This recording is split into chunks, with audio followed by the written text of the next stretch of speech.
Hey, what's going on, everybody? Welcome to Sit Down and Shut Up, episode 50. My face won't show up in the stream correctly because I'm streaming it to Discord instead, so you'll have to look at me down here. Welcome in, guys. This is episode 50 for me, so it's a very special episode, I think.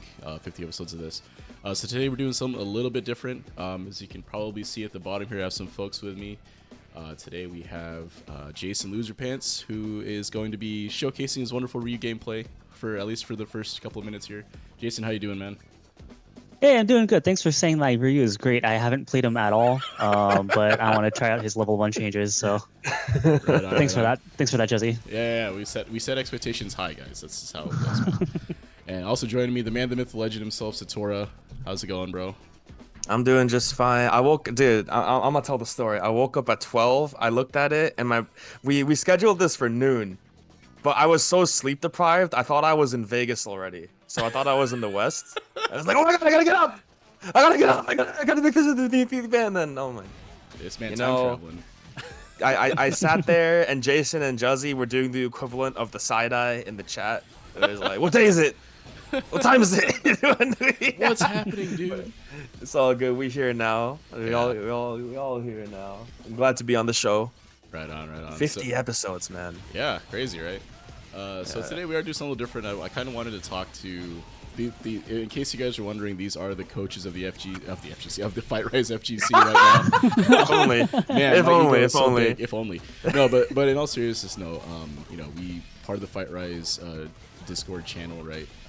We all met through there pretty much, and we've become kind of a group of folks that are helping other players get better at the game. So what I wanted to do was talk more about that aspect in particular, right? I think a lot of people have a lot of reservations getting into fighting games because there's a perception that they have a very, very high barrier to entry, right? Like you have to learn all these max damage combos, you have to learn all this frame data, you have to learn all this stuff to get good at the game. And I kind of wanted to pick you guys' brains about that, mostly because, again, I think people join the Discord, they go, oh, let me get some games with some, quote-unquote newer players, and then they get destroyed, and you're like, oh, these are supposed to be newbies, what am I supposed to do with that, right? Like, that happens, I think, a lot in some of these Discords, because, like, for Discord especially, I think, in the FGC right now, a lot of it ends up being fans of the game that you're going to meet through there, right? So this isn't just like your casual that you're going to run into an arcade. These are people that are also wanting to get into the game. So, so let's start with you, man. What do you think about new players getting into the game? Do you think they need coaching right away, or do you think it's something that they just need to learn some stuff on their own for themselves? My major thing with this genre is I think you could get pretty far without any level of direct coaching, but you essentially get coached long term if you have friends in the space, because everyone and their mother has been in a position somewhere where they're not sure how to level up, they're not sure how to improve, they get console from somebody. And then the sympathy factor is that you have a friend who is where you used to be, and you don't want them to do that alone. Mm-hmm. So it just happens. It's very organic in this scene, and I don't think this is common in other scenes. In like MOBAs, for example, I have some experience in the MOBA space.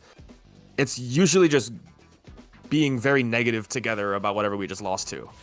Right, but in fighting games, we fighting games have an issue with like unsolicited advice, but it comes from a good spot where people don't want to see other people struggle, for example.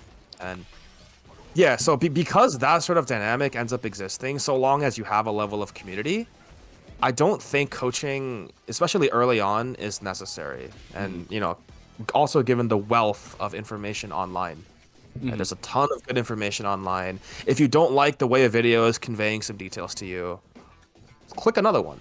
Yeah. Right. Or maybe you can read the Footsie's handbook if you're there too. Like there's a lot of old head information as well. I'm sure even if you were new and you took the time to hit the Street Fighter filter on Infill's glossary and you hit random every day and read a new term, you'd probably learn more than if you didn't do anything.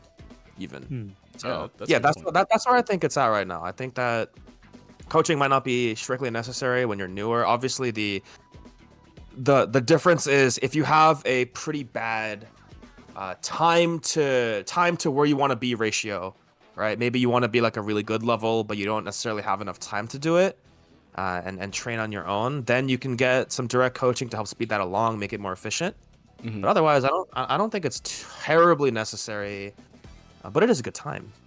So that changes things, right? Speaking of putting in the time, LFH, man, Halo, really appreciate you with a 5 gifted. Thank you so much. Really do Let's appreciate go.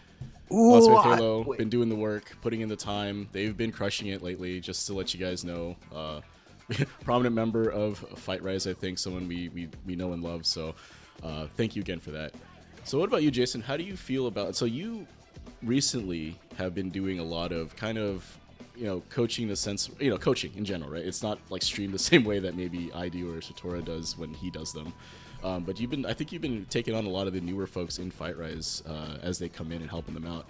How's your experience been with that, man? I mean, like newer players getting into the game or new people to FightRise rather getting in. How's your experience been with that? Yeah, I mean, it's really cool. First of all, just having people want to get into fighting games. Like, I got into fighting games just watching since basically Street Fighter 4, so since 2009. So my experience is a little bit different, just because Street Fighter 6 is like my first fighting game that I actually took seriously. But I've been watching since Street Fighter 4, so I have, 14 years prior experience just watching. So I kind of picked up a lot of just how the higher level way of thinking is, the sage jams with the analytics and everyone else, just in the FGC. So seeing people come in and being interested for whatever reason it is, whether it's like a new character or it's because they saw, some kind of really cool tournament set, everyone comes for their own reason. And I think that's also something to kind of take advantage of when trying to coach people is like what got you into the game and kind of really understanding the personalization of what's going to help them succeed, right? Like, do they want to learn the cool combos, or can we steer them away into like, hey, these are like the fundamentals that you kind of want to work on first, right? So, I mean, first, I think it just has to do with who you're talking to and what kind of their learning style is, to kind of just take advantage of that. Because once again, like fighting games, you don't really see this in other genres where everyone kind of gets together as a community, is willing to learn and like wants to level up together, right? So just being able to have that kind of sense of community and kind of fostering the right positive attitude, it's really rewarding to see. Yeah, I saw a tweet the other day. Maybe it was yesterday while I was at the local. There was a really good point that I think it was one of the older folks in the FGC that they made, where in other genres it's pretty intuitive what you would need to do to get better. So let's take, like tactical shooters for example. I think the point they made, I'm not verbatim, of course, I'm gonna paraphrase. They mentioned that if you've played any computer game before, moving with WASD is pretty natural. If you've played any shooting game of any kind before, you know that the goal is to aim and shoot with the mouse. So if you lose a firefight, you either moved really bad or you need to get better aim or something like that. And that, at the surface level, that's what it is. But for a lot of people, it is the surface level you need to interact with. You need to get better there so that you can, gain an understanding of the mechanical parts of those games and then figure out how the mental aspect or the game sense aspect works later. But, that stuff you'll get in time. But in fighting game, we've all been there before. How many people have complained about throwing Hadouken? A lot of people, and I can't fault them for it. What other genre ever in any control scheme does quarter circle forward? None, right? Basically none. I mean, it's like, man, I thought I had to press 2 buttons to throw a fireball, or maybe there's a special button, which there is in this game. So God bless Capcom for that. But a lot of that follows in, and it's been that way for many, many decades, and it creates this sort of preconception around the game, I feel like, or around the genre. So even if there are progressive measures taken, like better community, better control schemes, Grand Blue, right, stuff like that, it gets really hard to break in newer players. But as we said, that's where all the community comes in. That's where we get together, stay strong. Us 100 men have to beat that one preconception gorilla. You know what I mean? We gotta do that. Yeah. What I will say is that me personally, I got into fighting games. This would have been back in like '06, basically, right? So I played Smash Brothers Melee competitively in college, and that's when I kind of really got into the fighting game genre, right? It wasn't really Street Fighter, right? Because Street Fighter, like Third Strike, was kind of on the down at the time, and it was kind of difficult to really play that outside of arcades unless you had like a Dreamcast or whatever platform it was actually on. But everyone did have a GameCube, and everyone had Melee, right? So we started doing that, and this would have been like '06 maybe, '06, '07. And the main difference I think there was that we didn't have tools like we do these days, right? There was no Discord, Yeah. there was no like Twitter, any of that stuff wasn't really there. What we had were forums, right? So tech moved really slowly. And really the only way for us to get a community like this was we had to build one, right? So what I did, I was in Central California at the time, right? And what we did was I just went on to Smashboards, which was the the forum at the time. And I just said, hey guys, I want to start running tournaments, and I want to get into this. So I started doing TO work for that, and said, hey, if you guys have GameCubes, if you guys have CRTs, bring them, right? And we'll put something together, put a little bracket together, and we'll run it. And like the response from Central California at that time was huge, right? It was like, I mean, I don't want to call it huge, but there was like 15 people that showed up to that first tournament, right? Something like that, which is unheard of, right? Like, can you imagine today in like you try to start a local, between like 4 or 5 different cities, if you will, and you put a forum post out there that no one responds to right away, and you're not really sure what's going to happen. Like in these days, right now, no one will show up, right? But then they showed up and we played, and like the sense of community there was pretty big, right? That grassroots community. And I think that's something that is really important, and something that FightRise in particular is really, really good at, is that you have that local feel, that beer league feel almost, but it's across the country, like Satora East Coast, right?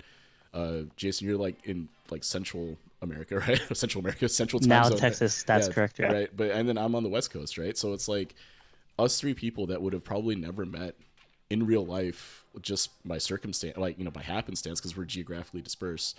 We're on a show together doing something about a fighting game, a game that we love. So like your sense of community, I think, is important to keep newer players in. And I think that like newer players need that, right? Like you get into this game and you don't know anybody, and if they aren't friendly about it, you're gonna leave the genre, right? Yeah.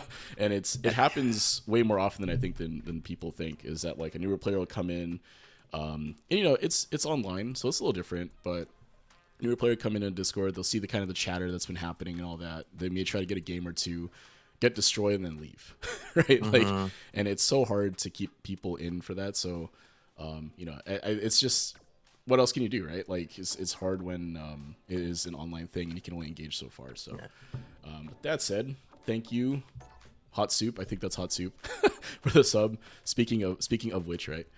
So that said, I think Jason's going to get into some ranked games here with his Ryu, because Ryu recently got massively buffed with a railgun. Oh, yeah. And all that stuff. So, we'll watch the amazing gameplay while we're chatting here. So, Sora, something I did want to ask you, though, in particular, though. Sure. Because when we first met, I think it was through the Newbie Fight Club, right? We had played, and I think we played a first to 10. I remember doing that. I got washed. Long time ago. I got bodied. And then you started, and then I started doing the coaching thing. We did one episode, right? And then I was on your show too, right? So don't worry, I'll plug you guys in a bit. Don't worry, it's coming. But what I did want to ask you was, you recently, you got into coaching and all that. How has that in particular helped your game? So one of the big things that I carried over from my youth, right? Because I had this really, really amazing tutor who helped me prepare for the SATs and for any sort of college level mathematics in particular. So he was very logical about a lot of things. I'm very Korean, as you can tell. But but one of the things that he and I worked really hard on was the concept of why over what.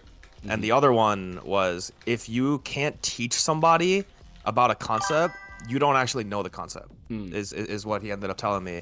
Because every time that we would work on something like a concept about, from trig or calculus or whatever, the next day he would have me try to teach him what I learned last week. And if I couldn't do it, we would pause the curriculum, right? And then we would do it again. And then it would happen again next week until I got it. And in fighting games, I feel like this is really important, because everyone communicates the same thing differently, right? So like one of the things is, don't spam DI, but like everyone will have a different reason for why. Some people will say you don't want to get counter DI'd, and other people will say, you might get broken out by 3 jabs or whatever it is. Someone else would say your offense could be much better than that, right? But they all lead to the same thing, which is don't DI as much. And when I was on your show and you told me about the Shoto spacing concepts, and then when I was on, when I finally started doing my own coaching, and I realized that a lot of these things I wasn't able to effectively communicate. in a way that I would think more than 2 people out of like 10 would understand. So it caused me to really think about it. And eventually I was able to internalize a lot of these things. Nice DI, wow. Oh, what a DI. Eventually I was able to internalize a lot of these things, and I do think it did translate a lot into my gameplay. This guy is just doing it. All right, do you know the combo? Nope. Oh, where's the super? Where's the super? Jason! Oh, I'm thinking about Denjin. I'm thinking about Denjin. Thinking like, Hold on. EX Fireball Denjin. Oh, Is that gonna work? doesn't work. Oh. You don't have Denjin. Doesn't matter. I have 3 bars. I'll do it now. Oh. He wants the Denjin so bad. Nice. But yeah, I think that's where it comes from. A lot of it. It's if you can coach somebody about even like surface levels. He wanted to dunk you. Wow. Even if you can coach somebody at like a really surface level thing that you think you understand, you might be surprised at how much you don't get about it. Right? You do it enough, and then you finally get it, and then the next time you play, it's like, oh yeah, I just talked about someone with that before. Yeah. It's seeing it in my own game plan. It's more apparent now that you had to think and process and then tell it to somebody. And Juzzy, I do want to throw that over to you. Has something like that happened to you before? With 49 episodes of SDSU. It happens all the time, man. If you watch like the first few episodes of the show, you know, not to plug it too hard, but if you do want to watch like the evolution of my coaching style, if you will, or teaching style, there's a lot of it that had to be improved upon, right? Like a lot of times you can describe something, like you said, you describe it as you understand it for the most part, right? And most of the time people do kind of get it, especially if you know, have been around a while in the game or whatever, you can kind of articulate that. But the real, I think, secret sauce has come from after doing this a couple of times, or a lot of times in this case. The secret sauce comes in where you have to try to find and meet your student in the middle, right? Meet the coachee or trainee in the middle. So sometimes you'll have to repeat a concept multiple times in multiple ways just to try to hone that, or until they kind of, you know, you can, I know you can't really see them, but you can hear, or, you know, in the reflection of the voice or whatever, like that the wheels are turning and that things are starting to make sense, right? And sometimes they'll verbalize it too. Like I've definitely had folks go, oh, you know, I've always thought about that, but when you say it like that, all of a sudden it starts to make sense, right? Like Yep. that type of thing. And that thing feels really good. When and they say that it's to you. rewarding as a Feels real coach. good. Yeah, definitely. When, you know, the person you're working with is starting to understand that. But I would hope that's also rewarding for the trainee, where they're like, oh, this concept that might have been foreign to me is starting to make sense, right? So, and that's it's been a wild ride for that. I think it's something we even as like players need to get better as articulating those things, what's happening there, because, you know, there's a lot of debate. You know, just take it outside, but there's a lot of debate around, you know, tier lists and power levels and all that around characters, especially after the new patch. And I think a lot of times people are trying to articulate their feelings on nerfs, buffs, whatever. But you have to be careful about it not coming off as too whiny or whatever, right? Like, oh, my character got shot, like I'm, you know, all that stuff, right? Which happens, don't get me wrong. Like, characters do get nerfed, and, you know, certain things don't work, like like Ed Corner. Oh, what an SPD. Sorry. This guy's getting yeah, keep it going. No. So that was too long startup, Jason. Can't be doing that. All I want is Denjin. So, but yeah, I mean, like you know, and that is something I think people can get better at, though. Just talking, articulating things. So Jason, I'm gonna ask you this while you're playing, man. Sure. Good luck. Good luck, man. While you're playing Geef, dude. So, has coaching changed your perspective of the game? I know you've done a few and worked with people. So, what do you think? Yeah, I mean, honestly, I think the biggest thing kind of I realized with coaching is that it really happens to it's just based off of, as I get this combo, like how the student has to think about the game, right? Like there's a certain way that I think about the game, and I'm always trying to improve it, and like bringing coaching up to other players kind of helps with that. Please, I just want the engine. This man, dude. Shoot him! You just buffering? Yeah, this guy read the patch notes. Yeah. You got three barrels, dude. Oh no, he lost his engine! Oh yeah! I respect. One more for the fans. One more for the fans. Yeah. No, you're in tears. I know, but No, you're in tears. Yeah, going back to the question though, I think it's important to kind of try to identify how a person thinks about the game and kind of identify how they can think about it better, if that makes sense. Because Please stop going forward. All right. Yeah, this Yeah, man but- is Gonna do it. trying to beat your low forward so hard. Just engine him, dude. Oh, no way. Where's your bar though? Where's your I bar? don't have it. There it is. One more. You got it now. Oh, you can't do the house smash. Too fast. Oh, you're gonna get robbed. You're gonna get robbed. Oh, no. I don't even have super. I don't even have super. What a bluff! This man buffered super without super in burnout. Yeah, Oh, dang it. But, sorry. No, Go ahead. Go ahead, man. Oh, nice.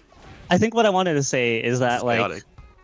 what I love helps what I found helps other players is like having them try to think of what their problem is in the first place and realize that like their vision of the game or their ideas of what their problems aren't necessarily in line with what I think they are. But being able to kind of close the gap and have them kind of think about and identify how to do like improvement on their own is kind of what I noticed. I don't remember the question anymore, but that's kind of the point I was going to say. One of the hardest things though about that line is that you introduce concepts to somebody who has been wallowing in a different something entirely, right? Someone's like, Yeah. "Oh, my DI checks are so bad. I can't counter DI very often," or you know, and then the common thing that a lot of us say is you gotta get used to pressing more special cancelable buttons. So with the hit stop, you can buy yourself more time and also, you know, cancel into a DI from there.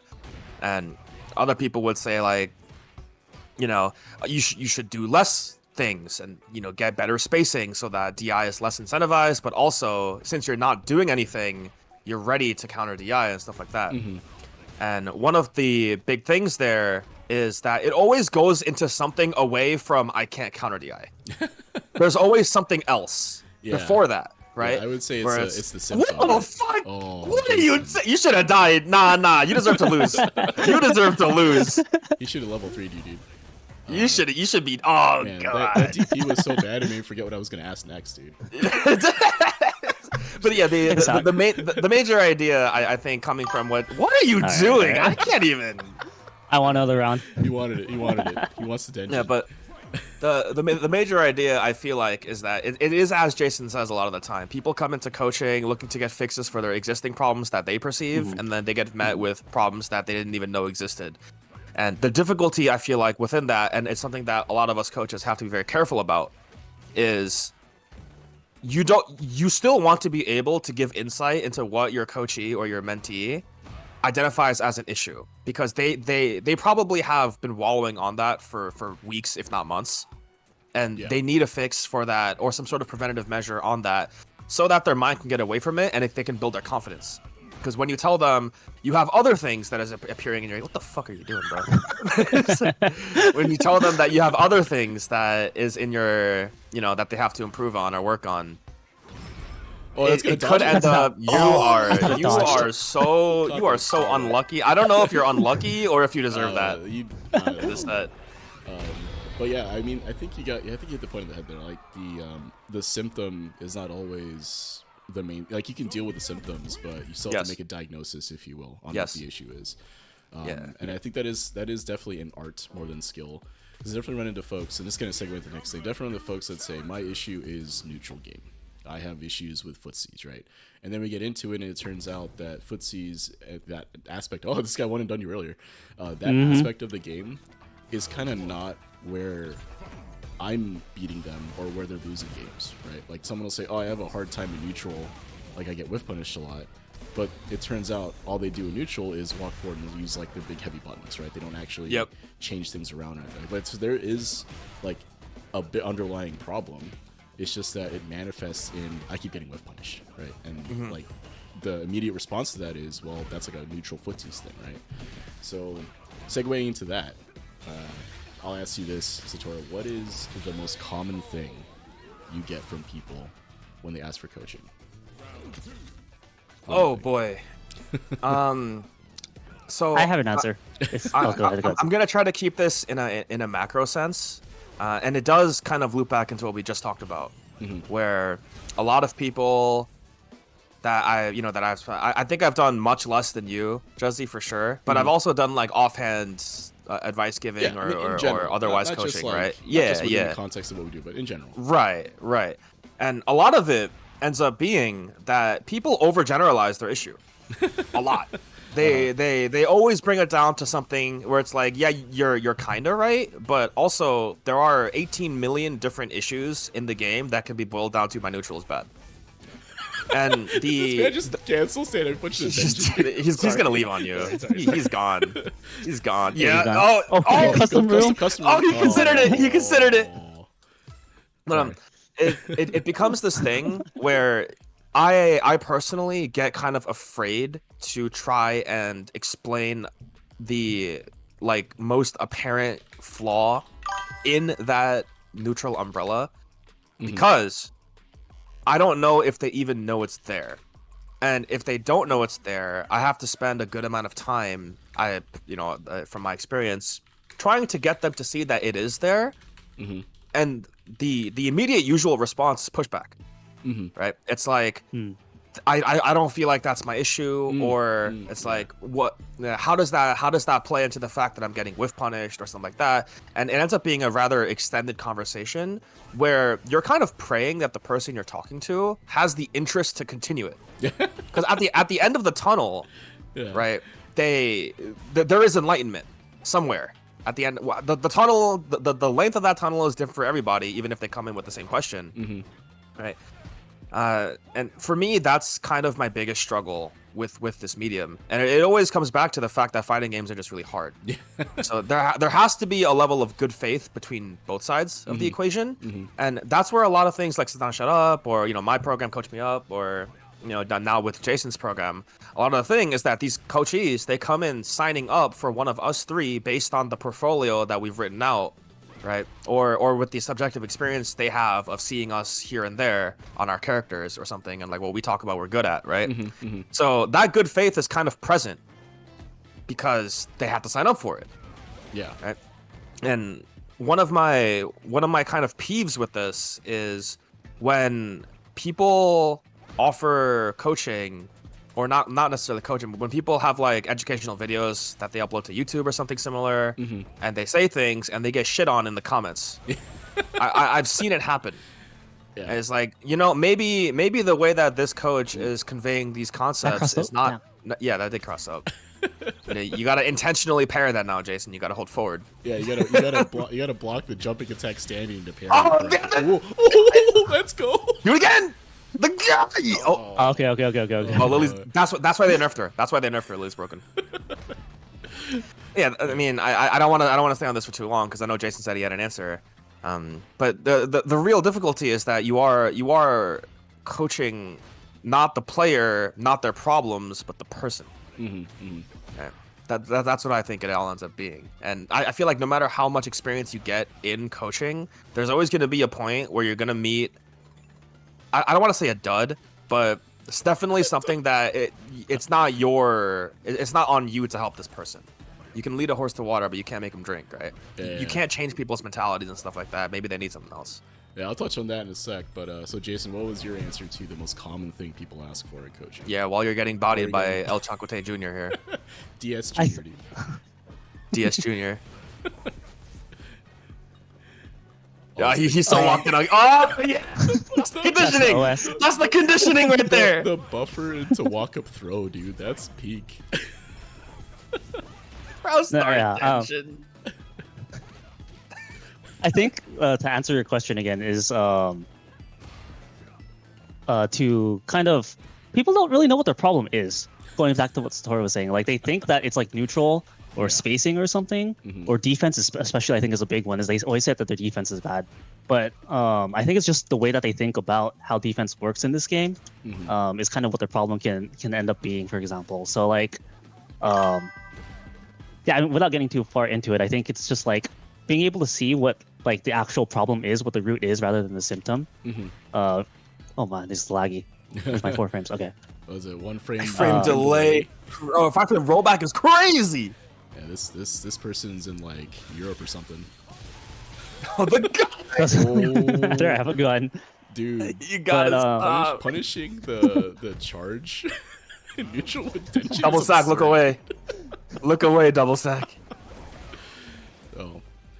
But yeah, I mean, just to continue on that though, I think that's ooh, he plugged. I'm going to DP. He plugged. Oh. No, he's out. He's out. He's out. Man, I already forgot what I was gonna say. No, what I was gonna say is that I think it's tough. I think it's tough either way. Something that people like, I think I mentioned earlier, so people ask me all the time is that my neutral needs improvement, and it really is not always that, right? It's tough. Yep. So yeah, another big thing about that too is like Punk's neutral needs improvement, and he's the best at neutral. He's like, he won Evo, right? He's always top 8 in qualifiers and everything. So it's like a lot of the time the issue can be too general. And I think what helps a lot is being very specific and really understanding like what it is that you can work on that is actionable. Like better neutral isn't actionable advice, but you know, stop pressing 5 HP and whiffing all the time. That's like that's something that you can actually do. Specific and actionable, right? Yeah. Exactly. Yeah.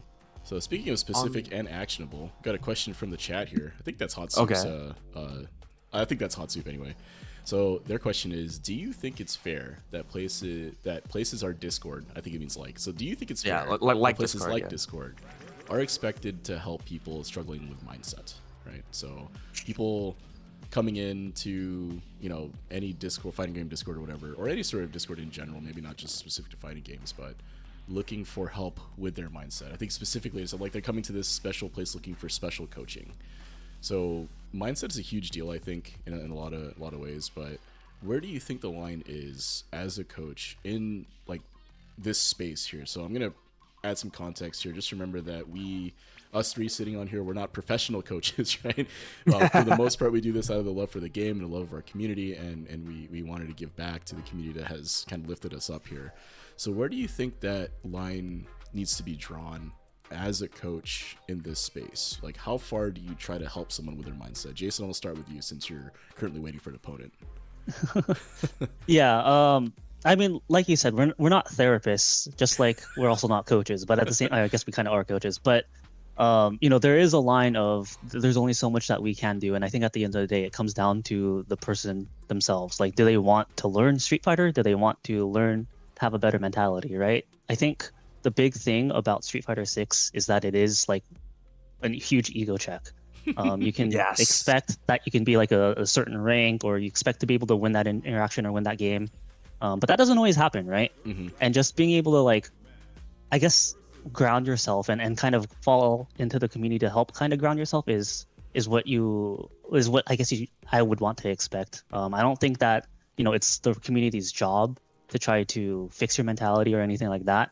You know, well, we're the closest as you can get as like internet friends. So I think in that kind of context, that's kind of where I would be. But you know, we can't fix everything, but you know, the community can do a lot of just in terms of support, as long as it doesn't get to a place where it becomes toxic. And I think you know, the line between being salty and toxic can get blurry sometimes. Yes.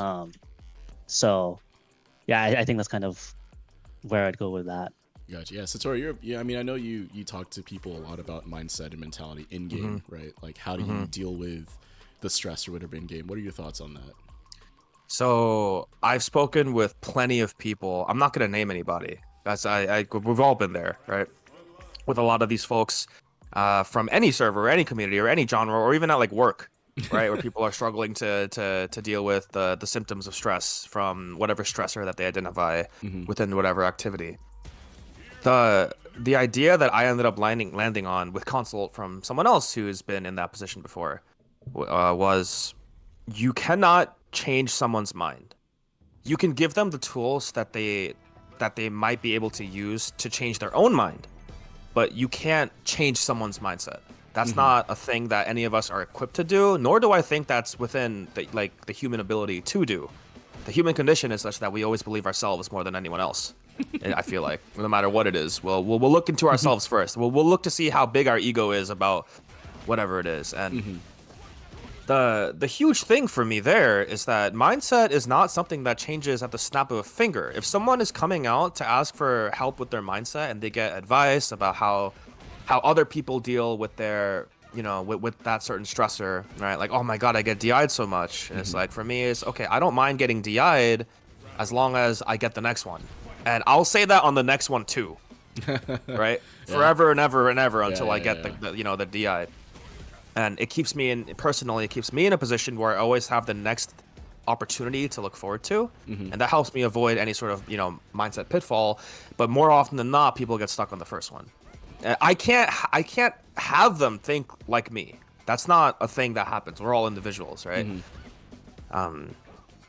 So I think specifically because that exists, where we're all human and we have levels of empathy, but ultimately we have to deal with ourselves. I don't think it's necessarily fair to go to somebody and expect whatever sage wisdom they might have, that it's A, gonna connect with you, and B, something that you can actually use. That's gonna have to sit there and bake in the back of your mind for months and months and months as you continue to re-enter the space and you continue to re-encounter these stressors until it finally works out. And to end that, I'm gonna point out to one of the biggest pieces of competitive wisdom that people give to newer folks entering, like fresh master or something. Enter a tournament. Don't mind too much about how you're gonna go 0-2 or not, but you have to start so that you'll be there more and more and more, and you'll find yourself surprised in a couple of months when the prospect of going 0-2 is bad for different reasons, and it's not because of things like, oh, I don't want to, you suck. Oh, bro. that's not you gotta wait. You gotta wait on that, bro. Yeah. Is back heavy kick DP level 3. Oh, that was sick. Never mind. You're the goat. You're good. Never mind. You're good. Yeah, but you'll find that a lot of these stressors transform from mindset things to something else, right? Yeah. You've moved on from your old mindset, and now you're facing a different problem in your future mindset, where maybe earlier it was, I don't want to go 0-2 because I feel like that would validate me as a player, and then months and months from now, you might say, I don't want to go 0-2 because I think I should be able to do better. But that one keeps you looking forward to the next time where you can prove it to yourself and validate yourself for much better reasons, right? Hunting to be validated by yourself is very different from hunting to avoid being invalidated by someone else. And I think that a lot of that comes out in this game, where I don't want to seem like a scrub. I don't want to, stuff like that. It's like, I feel you, man, but it's gonna take time, and I can't change your mind on that, and it sucks. Yeah, I think just to add on that, I don't normally, like, if you watch the coach streams I've done, I try to, wow, this dungeon is absurd, dude. It's really good. I really try to avoid coaching mindset, generally speaking. I try to focus on the specific actionable things that I see immediately, right? So, like, trying to coach someone's mindset, again, it's like you said, trying to lead a horse, or in this case, trying to lead a cat to water or something, right? It's not gonna, you can show it the way, it's not gonna do it unless it really wants to. What? Yeah. Anyway. Yeah.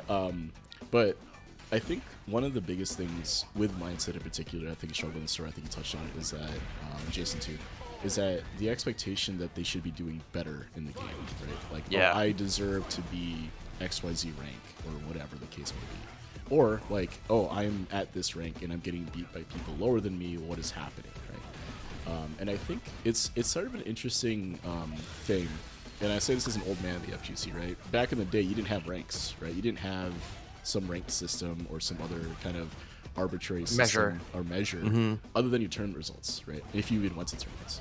So I tell people all the time that it doesn't matter what rank you are, like you were saying, just go to a local, right? Even if you're at gold and you walk in and get 0-2, now you have an idea, right? Now you know what's up. But, like, if there was no rank at all, like, I tell people this, like, if you had no idea what rank you were and no idea what the rank those people were and you wanted to go to a tournament, what would stop you? Like, nothing, right? It's just your own mentality of, like, oh, I should be at XYZ rank. And that part, I think, can be kind of spoken and addressed to. But, like, the general mindset problem that I think people do have in this game in particular, because of quote-unquote random options and all that, it's tough. It's tough. I think it's definitely something that we may not be equipped to help with, other than to kind of point out the situation, right? So, if I get frustrated getting DI'd, the frustration part you can handle on your own, right? But in terms of how to deal with the DI in particular, here are some options for that, right? That's what we want. That's what we as coaches need to be doing, right? Yeah, Go ahead. I'm so sorry. Go ahead, man. Go ahead. Yes, something that I picked up when I was playing League, right? One of the few things that I picked up that was good from the League of Legends space was that whenever I found myself getting frustrated at something, a lesson that I learned from watching a content creator within that space was that a lot of the toxicity and the toxic mindset, or toxic towards other players, even, it's not the game. It's something else. It's something outside of the game. 100%. That's causing or at least this, right? 99% of the time. Yeah. Yeah. And that kind of stuff, it's indicative of how you need to work on something that's relatively intangible within the game. And even if it means you have to take a break and reassess where you are in your personal mind space, or how things are going on in your daily life, or whatever it is, there's going to be something there that will help a lot more than asking someone within the game, how can I get better at the game? And that's what I mean, right? It feeds into this idea where it might not necessarily be fair to go to some sort of community and hopefully look for some. Wow, what a whiff punish! And look for some sort of band-aid. Look for some sort of band-aid from whatever coach and it might end up being. Y'all, if you have any struggles and you feel like you're stressing in the game a lot from the same kind of stress, or even if you have a lot of different stressors that are affecting the way that you perceive the game, take a step back and try to look for the situation outside of the game and see where that ends up, because a lot of us, it's not just that we can't help you in that situation because we're not equipped for it, but it well and truly might be a perspective issue that from outside. You are not that young, bro. You are not that young. I only want one thing. Oh, that was your chance. Wait, how did you not get? What? I don't know how that one didn't come up. The can detonated during the DI during the blowback. DI? Okay. Yeah. All right, so Jason, while you're getting your diamond rank here, follow-up question on that. All right. If people don't care about tournament results, should they be getting coaching? Ooh, that's do a you good think? one. Yeah, absolutely. I mean, I don't think there's so much to the game other than tournament results, right? And I think coaching is just an extension of being able to be part of the community and kind of learning, because fighting games are really hard to learn when you're by yourself. And it doesn't matter if you're going to be playing all online because you live in South Carolina or whatever, and there's no locals, or if you just don't want to be outside because you're an introvert like me. I think it's important. Like, first of all, you should try to go to your locals if you can, but tournament results isn't everything. Rank isn't everything. There's so much to get from the community outside of like the game, and I think coaching is really an extension of that. Just being able to want to improve. Oh, that's supposed to be DP, but yeah, definitely. I don't think you necessarily need to go to a tournament, but it's a good other muscle to kind of flex and learn how to develop. But I don't think it's necessary to be able to enjoy fighting games or be part of the fighting game community. Absolutely. Yeah, I think I definitely think it's something worth doing, especially when the community is offering it to you, and if you have the right mindset, it's everyone benefits from that. I equate it to like, so I picked up golf a few years ago, right? Like the hardest freaking sport in the history of mankind. Old ass man. Yeah, seriously, right? Switched to golf and taking care of my lawn. But one of the things about that game, right? And we talk about mentality and stuff, is that the top players of that game, me as a human being will never be at that top level, right? I'll never be able to enter, PGA tournaments. I'll never be able to play at that level.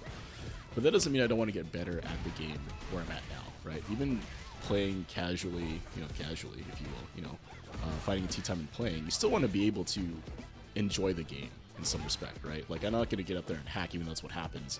But you don't want to be up there not knowing what you're doing and all that. You still want to be able to play the game with the community that you foster.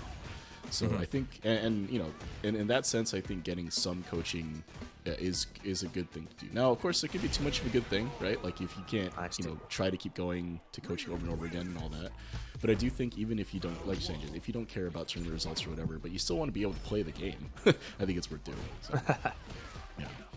I don't know, sir, what are your thoughts on that, man? A lot of it for me boils down to what is your goal? I think before you get any sort of coaching, you have to be able to realize what your goal is, and this might actually change over time when you're looking for your next coaching session. So when I started, I was looking to get some sort of coaching from whoever individual happened to be around at the time, mostly because I wanted to enjoy myself and have a good time and know what buttons I was pressing, because for me, if I don't know what I'm doing, I lose interest. Yeah. But if I know what I want to try doing, even if I mess it up, that's something that I can actionably improve on my own. right? I don't necessarily need a coach to do that, but that like when I was at the start, I was looking for that coach to help lead me to the water that I can drink on my own. That was my whole thing. But you know, after I got a certain coaching session from a certain individual who I just glazed on my timeline, a lot of it ended up being different. Now it's like I want to get better really, really high so I can enter the tournament space and be a demon to those at my local. And that coaching goal that I'm looking for, that's gonna change. So before I entered tournament, I wanted coaching for a very different reason. And I think that sort of space can exist for everyone. If you have trouble figuring out how to literally play the game, or if you have trouble parsing what your opponents are doing, and if you're like me, you get frustrated when you don't know what you're looking at. Right? Even if it doesn't have to be like self-improvement coaching either. It could be coaching with regards to this character does this, and now you know what you're looking at. Yeah. Right? This situation you know now. Right? Yeah. You wanna be able to figure out what what game you're playing. Yeah. So in that regard, I think yes, it is good to look out for some sort of coach. It doesn't have to be official coaching. Please don't pay for this coaching either. It's about something surface. But something like that, it exists. That there is a space for that. You can get it from your friend. It won't even seem like coaching, but it is coaching. Yeah, I think right? Coaching in general usually tends to imply someone going out and seeking that advice for a specific reason. But that kind of learning mentality can happen in any situation, right? To like us playing games right now, if we were playing, we'd probably be learning something, right? It may not necessarily be formal coaching as such, but it's still learning, right? So that is one of the benefits, as I keep plugging FightRise on the stream, to the community here, because you can get a lot of games with a wide variety of folks in different, that have different play styles, different ranks, and all that. So if you want to find somebody at your rank, you're going to learn something. If you find somebody at a higher rank, then you're going to learn something. In fact, even if you play someone lower ranked, then you'll probably learn something, right? So. Oh yeah, all the time. 100%, right? Like how many times have I lost to somebody doing something unexpected? And now I'm like, okay, I'll have to factor that type of response in now, right? And that happens all the time. Speaking of which, though, segueing to the next thing here, a lot of times, for me personally, anyway, in my queue for coaching, a lot of the folks are in like upper diamond. That was the sickest combo I've ever seen. I'm so sorry. That was a sick fucking combo. What? Too bad. Yo, you got wasted. You're not dead yet, but listen. All right, I'm interested in the outcome here. Oh my god, bro. What did you expect was gonna happen? You're right. Yeah, that was sorry to interrupt. There was some godlike shit happening on screen. That was sick. Shout out Thicky and Diamond 3. Yeah, Thicky, dude, you're doing work. But yeah, what I was gonna say is that a lot of folks looking for coaching, at least that I've seen, tend to end up being kind of high diamond, lower master, right? Yeah. I've told people that even though that's kind of where I think there's a lot to be gained overall, because the game does kind of change when you get into those higher ranks a little bit. Yes. I've always told people that any rank, anywhere, at any point in their career, they can always come and get coaching from me, and it's totally fine. So what I wanted to ask, I guess I'll ask this to you, Satora, like if someone was completely brand new to the game, like let's say that they've never played a fighting game before in their life, and they came to you and said, help me get better at this game, and you only had an hour to talk to them, right? Obviously, we can spend a million years talking about fighting games and all that stuff. Yeah. But how would you coach someone that is just coming into the game? Like they, bought Street Fighter 6 because it was part of, it was one of the release titles for Switch 2. They're like, oh, I've always heard of Street Fighter. I thought it was cool. This is the game I'm gonna play because it has modern controls or whatever reason they have. And the first thing they do is they go on Reddit, they go, hey, how do I learn this game? They see links to Discords, they happen to click on FightRise one, see the coaching, they sign up for your coaching because it says coach me up, or ring the bell or whatever it is because they're an admin or whatever the case may be. But they've never played a fighting game before in their life, right? They have maybe 6 hours in the game, so something like that. You had an hour to coach them. How would you go about it? What would your approach be to build their game? What do you think? Oh, that's really hard. That's really hard. For all three of us, we've been very, very far removed from being very new to fighting games. And one of the big traps we find, especially if you're like a really, really strong player and you're coaching someone who's competent, they're like 14, 15, 1600 MR, but you're like a 2000 MR player, it's very easy to forget what it used to be like. Right? We see this in a lot of genres where, for example, League of Legends, challenger players in League of Legends, top 500 in the country, they're gonna say that like the top 99.5% percentile is bad. Yeah. Because they're so far removed from what it's like to be, you know, New at the game, or even at yeah, like new at the game, or even like very good at the game but not pro level, right? You see a lot of that. So coming from that perspective, if I were to sit down and coach somebody who is relatively new or very new to the genre, I don't think I would boot up the game. Really? At all. I don't think I'd have them boot up the game either. I think a lot of it would be scoping out what sort of prior game experience they've had in other genres, try to relate some sort of improvement plan from wherever they came from, right? Because fighting games are not the first game genre you play, from my specific experience. You always come from somewhere else. Yeah, generally. And then you happen upon fighting games through social or through the AT&T Annihilator Cup or whatever it is. You watch your favorite streamer play, but, you know, stuff like that.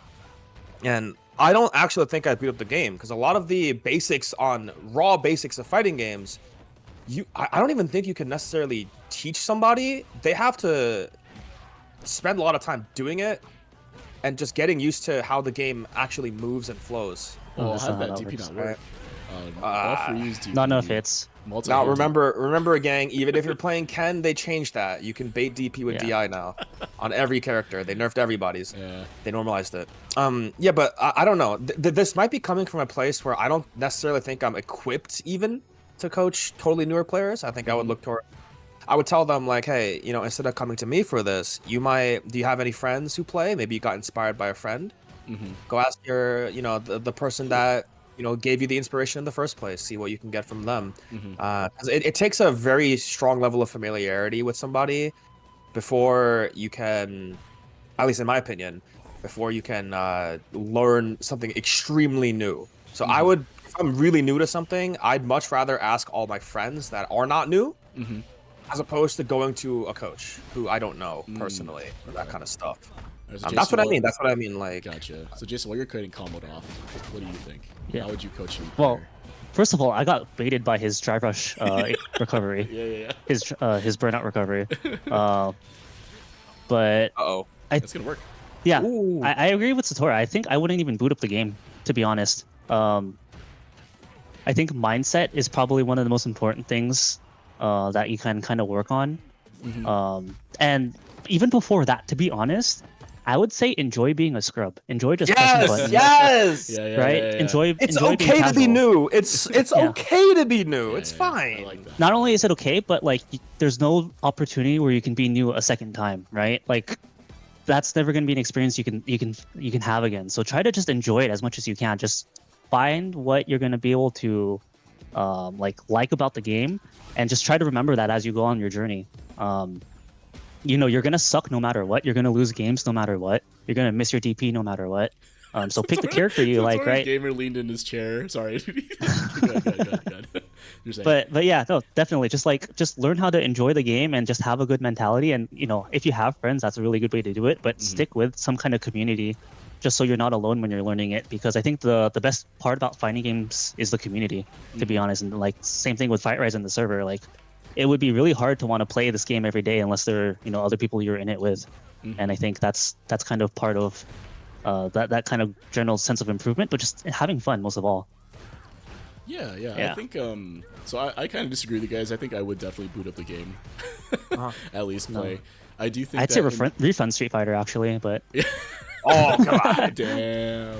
Oh, I want to play Street Fighter. First thing you do, refund it, dude.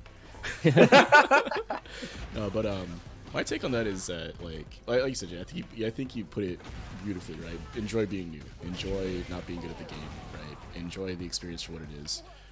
I do think that if I was to do this, like teach someone new or whatever, I think I would just kind of let them play the game, right? I wouldn't necessarily coach in terms of like what, you know, the format of my show is or whatever.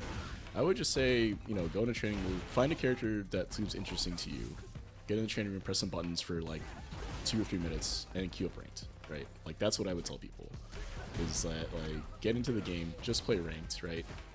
You know, mindset aside of like not be caring about the points or whatever, but just actually playing the game, I think is probably the one that people need to do more of, right? Something that I personally experience a lot is like,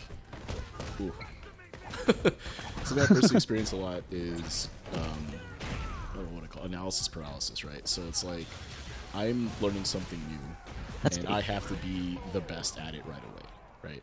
And that's maybe something that, as an Asian person, I relate to more so than whatever. But that's the thing, though, right? Is that like, oh, I'm gonna learn something brand new, but my expectation is that I'm gonna be a god at it right away, right? And that's unreasonable to really think about, right? So, like, I think just getting into the game and playing is a good way to, kind of get used to how the game kind of goes, because there's, like you said, there's a lot to talk about, right? Like that one interaction or these two interactions right here, we can spend an hour discussing how that went, right? Like that right there, that meaty you did right there, the counter hit. Like we can spend hours discussing how that goes. My Mickey Mouse character. Oh, man. Stop beating him up. Stop. Let him win. Denjin. Oh, it's coming. Oh, he already had Denjin. Oh yeah. no, he didn't have Denjin. He doesn't have a. Super. Oh, Stanfier's Denjin. That's so disrespectful. I would have killed you That, for that. that said, though, a format that I've seen and I kind of wish we did more of is, well, we'll see. I'm not sure how well it works in Street Fighter 6, but it's sweeps and throws, right? So the game is you play an actual game of Street Fighter, right? First, 2 rounds, first 3, whatever, and you're only allowed to do sweeps and throws, right? That's it. So I think like reducing the game to just see, watch. Oh! Oh no, you're gonna get killed for that. This only works when the other person is doing it too. That was. Oh, never mind. Win. Yo, work, if dude. Jason wins this is gonna be crazy. It's gonna work, dude. But like conceptually, when you think about what's happening here, right? Jason has to space his sweep. It's unsafe on block, and if he knocks down, he has to do a meaty throw or bait them into doing something else, right? So like the concepts of Street Fighter are being taught in an actual game setting with a reduced moveset. So, and obviously it's just a for fun thing, and I think it's something that, as you're newer to the game, is something worth doing, because then you could have a high level competitor or a high level player play that with you. Sweeps and throws gonna work, dude. It's gonna work. I'm telling you. But like you can have a high level player playing this game, and actually the other person has a chance at winning it if they can, understand what's happening in game. Right? Now, obviously the high level player is gonna win probably because the spacing is better, or whatever. But I do think that reducing in general, he's gonna. Zeno's doing it too. He's doing it. He figured it out. Yeah, now we're playing Sweeps and Throws. Now we're playing Street Fighter. But yeah, I think it's something that people. I think like reducing the overall list of moves, if you will, to try to learn more of some of the. Whoa, perfect parry. Oh, Wow, I can't believe that worked. I can't believe that worked. Zeno Alright. might go. I'm officially crowning this person the best at in D3. They almost won, dude. They did win. Yeah. They did, yeah. But They did And they're win. doing sweeps and throws. They're the almost GOAT. sweeps and throws, man. But yeah, I think like actually playing the game is probably the biggest thing I would tell people. I wouldn't go into a training session or anything like that. I would just say, hey, boot up ranked. I'll watch you play ranked for an hour. After every game or every set, we'll talk a little bit. But I'm not going to go deep into the rabbit hole of how to play offense. I'm just gonna say, hey, that button you pressed there got DI'd because it's this. So if you want to use that button, watch out for DI. Right? Like that level, I think, is what I would go for. Because eventually they are gonna figure it out, right? Yeah. Ideally. Oh, this person's sweeping all day too. I think that's what a lot of it ends up being. I mean, we see this a lot in like events like Sage Slam or in the recent ATT Annihilator Cup, right? Where totally new streamers with gaming backgrounds come in and they learn from some of the scene's best. Yeah. Brian F, Diphone, Nephew. and Automatalk, even Neff, right? We see a lot of these names, and I'm not going to speak for them because I don't know them, of course. But there is a very very strong difference in the way that you coach somebody if you know they're new, but you also know they have prior gaming experience. Like, for example, we have one of the biggest names in the Street Fighter streamer scene right now, SK, right? She's like the gamer. Like, she plays a lot of games. She's very good, very competent, professional level in Overwatch even.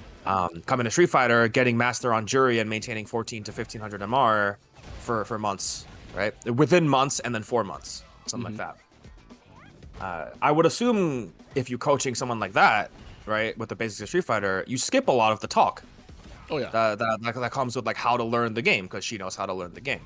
And that's why that's where I think that you and I reach a sort of disagreement with, you know, whether you boot up the game or not, or the person boots up the game or not. Because someone who is already acclimated to the idea of learning the game and they have a vested interest in learning the game already, you don't have to talk with them. You tell them to boot up the game and stuff like that.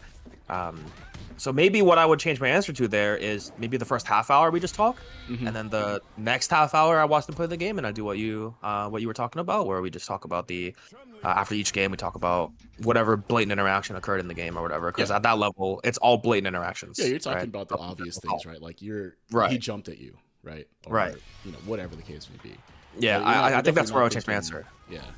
I think you know it's an interesting thing because unlike you're saying, right, the reason this one came about I think is specifically because of Jam Slam, right? You have a lot of these streamers coming in that are good at games, right? They're good at playing games, good at learning, or maybe not. They're just entertaining, whatever the case may be. But they're getting coached by people so far removed from that level of play that it becomes like, you know, they're two ships passing the night, right? Like you don't get that interaction that's meaningful to the coachee.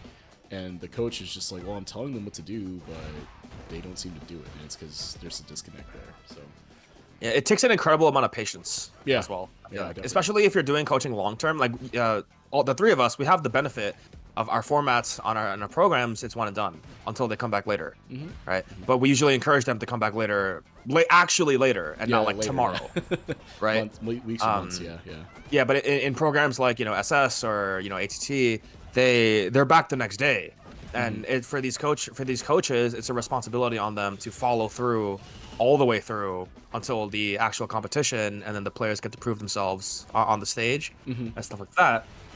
But we don't have to deal with that. Yeah. So I don't know how that factors into this. I do think there's an intangible there. Yeah, it's a different format for sure, right? There's a specific goal and a timeline in mind, right? So you have to kind of cater, or at least adjust your coaching, if you will, to match that. Now, of course, good coaches do a really good job of that, and I think like poorer coaches, if you will, tend to just kind of get wrapped up in the results, right? Or DI. Yeah. So, speaking of that, though, another question that I think we saw was what is in coaching in general, what do you think is the hardest thing for you to do? Like when you're coaching somebody or in your own coaching, right? What is the hardest thing for you to do as a coach? So, sir, I'll ask you that right now because Jason needs to beat this Elena here. So, so what do you think, man? Okay, so this is a personal thing for me. Shutting up. We've already had this happen in this thing where we're sitting down, and for the first 2 times I answered a question, it took me 5 minutes. It's genuinely a matter of shutting up because I have a lot I want to say. I have a lot of concepts that float in my head. And in a bunch of different, I have to pick them out of whatever cloud they're residing in and then piece it together. But when you have limited time with somebody and you want to be able to either address the existing issues they have, like don't do wake up raw DP, Jason, but right here, dude.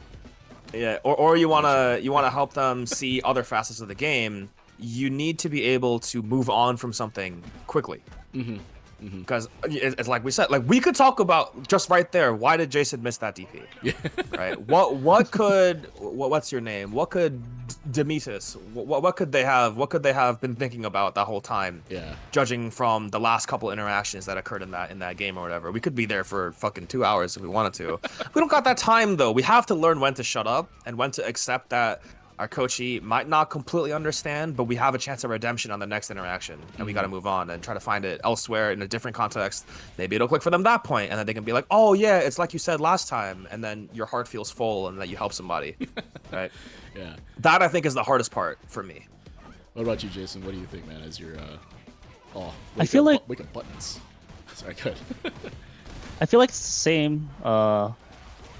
That Satoru was kind of saying is just like there's so many things that I want to teach. Like there's one interaction and there's like 5 different things I want to talk about.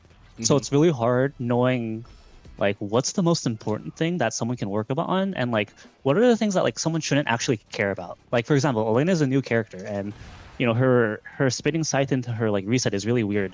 So my advice honestly is to like just eat the hit. It's fine if you get hit.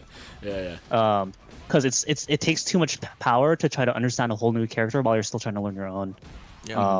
So just like, you know, maybe I didn't like that you jumped there, but then your DIs are what's killing you more. So just being able to segregate what's the important things to look at here, it is kind of where I would go. It's just like, you know, there's 5 things I want you to work on, but first let's work on these 2 or 3 because these are really the most important. That doesn't kill? All right.